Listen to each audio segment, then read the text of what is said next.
Hello everyone, this is Haroji and welcome back to my YouTube channel. Today, this video I will tell you about what types of content I will upload in my YouTube channel, and I will also tell you about the benefit that you get by watching my upcoming content. Let's get started.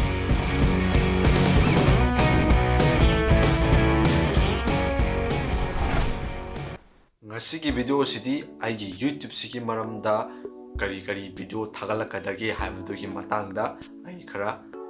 hairake haina semak video ni aduna first ta aina thagatuje sida laise first ta aina thagatuje kaino hai kanda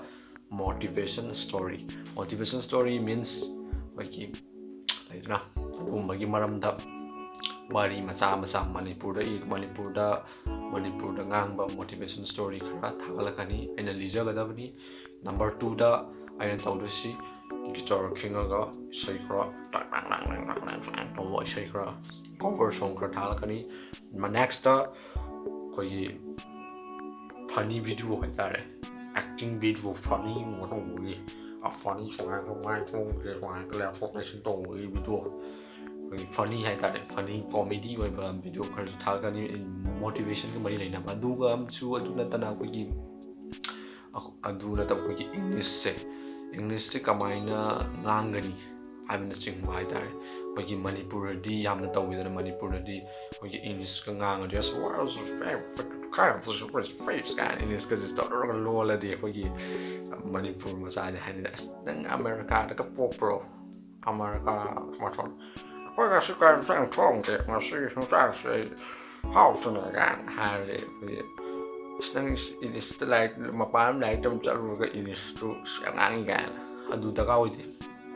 ngang adam ni is ngang dradi yamna china problem oi English ngang thokadabani English ngang dradi English improve oi de khona English school da tambaga su khona English school da tamba su English ngang mangam da English medium da tamaga su mani anamba Manipur macha na hele English ngang thokragadi moide di thingmang bode ma am de ju hele wa aduga kai bu mangang thok ta taragadi am problem oi ba mapan ngam tholok da isu am thenai ba isu English ngang ba da min tawe ba tu ta lo hujiti ngange aduna Manipur da leiragadi ngam da du kamai tro ngang ga da ki ha ba gi maram da andu suma haba ani video se content oina semakani aduga content semaka video ai channels to uba fangani adu am leire aduga aina sigi YouTube channel se hang sigi maram se kari na kanda Manipur di aiju hang je matam phangde ba matam je phangdabni na ai MBA tawraga leibani Assam Downtown University Guwahati da MBA tawra leibani adubu MBA tawraga su matam je phangdre ba video di semningba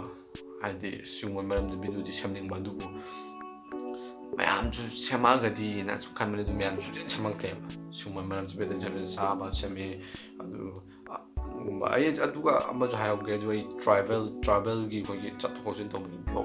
blogging hai fa kaina du ju semagani adu ai khangmadi na te adu aina just aina si yam khangdana semba ko pa gi wadi laite motivation story ga dorbuga semak du se thangda laka du se koina ai yam haidana sembadi na te kana matana sum tawrok ta bhai tare sumai maram sida kana amtana sum namak ta ba umbagi maram oi ga tare ai na video sum semning bani hapning bani du hai video sina kai gumba kana gani haina khandar gadi pathang laka du video sing sida ai gi video se share to biramu subscribe to biramu aduga kan tawya ba kai gi taw salo hai ti faja video thagalakani adu masu leire aduga ai di sigi video se semba da matam su yam pa phangde ba ai di ai MBA to bani da like pa ba ko pa tanna ju leibin no ko matam se sangde matam se sangtra ka su aina semning ba video se adu khangre mamang video hum mari thakhiba du di aina just haudi haujaluraga matam ju phangda ba na phadana semdre video do phadana semdamina adu khai sum just haubani starting ni aduna matang di faja na semage duga ai hapta amada ahum lak suina kano tongni na khanbane hapta amada ahum gum video thakien khanbane dubu thagat pangamdre matam che phangdam de ye thak yam che khanak pai dare ꯆꯤꯡꯈꯠꯂꯛꯄꯗꯒꯤ ꯊꯥꯒꯠꯄ ꯉꯝꯗ꯭ꯔꯦ ꯑꯗꯨꯅ ꯑꯩ ꯉꯝꯅꯕ ꯇ꯭ꯔꯥꯏꯗ ꯇꯧꯔꯒ ꯑꯍꯨꯝꯒꯨꯝꯕ ꯊꯥꯒꯠꯄ ꯉꯝꯅꯕ ꯍꯣꯠꯅꯒꯦ ꯑꯗꯨꯕꯨ ꯑꯦꯠꯂꯤꯁ ꯑꯃ ꯊꯥꯒꯠꯄꯁꯤꯕꯨ ꯈꯪꯕ ꯍꯞꯇꯥ ꯃꯅꯨꯡꯗ ꯑꯃꯗꯤ ꯑꯩ ꯉꯝꯅꯕ ꯊꯥꯒꯠꯂꯤꯕ ꯍꯧꯖꯤꯛ ꯑꯗꯨꯐꯥꯎꯗ ꯌꯥꯝ ꯋꯥꯔꯤ ꯑꯗꯣ ꯁꯨꯝ ꯃꯇꯝ ꯐꯪꯕ ꯀꯥꯟꯗ ꯑꯍꯨꯝꯒꯨꯝꯕ ꯁꯦꯠꯀꯠꯂꯒ ꯉꯝꯃꯗꯤ ꯃꯇꯝ ꯁꯪꯉꯗꯤ ꯍꯞꯇꯥ ꯑꯃ ꯂꯣꯏ ꯊꯥꯒꯠꯂꯛꯀꯦ ꯈꯟꯕꯅꯦ ꯑꯗꯨ ꯌꯦꯡꯉꯁꯤ ꯁꯤ ꯍꯥꯏꯔꯒ ꯉꯁꯤꯒꯤꯗꯤ ꯃꯇꯥꯡ ꯁ꯭ꯋꯥꯏꯗ ꯕ꯭ꯂꯣꯛꯁꯤ ꯂꯣꯏꯁꯤꯜꯂꯒꯦ ꯑꯗꯨꯕꯨ ꯑꯩꯅ ꯍꯥꯏꯕꯗꯣ ꯁꯤꯒꯤ ꯚꯤꯗꯤꯑꯣ ꯁꯤꯒꯨꯝꯕ ꯀꯥꯟꯅꯒꯗꯕ ꯑꯣꯏꯇꯥꯔꯒꯗꯤ ꯁꯤꯌꯔ ꯇꯧꯁꯜꯂꯣ ꯂꯥꯏꯛ ꯇꯧꯁꯜꯂꯣ ꯁꯕꯁꯀ꯭ꯔꯥꯏꯕ ꯇꯧꯁꯜꯂꯣ ꯃꯊꯪ motivation comedy and professional comedy and English talking and exercise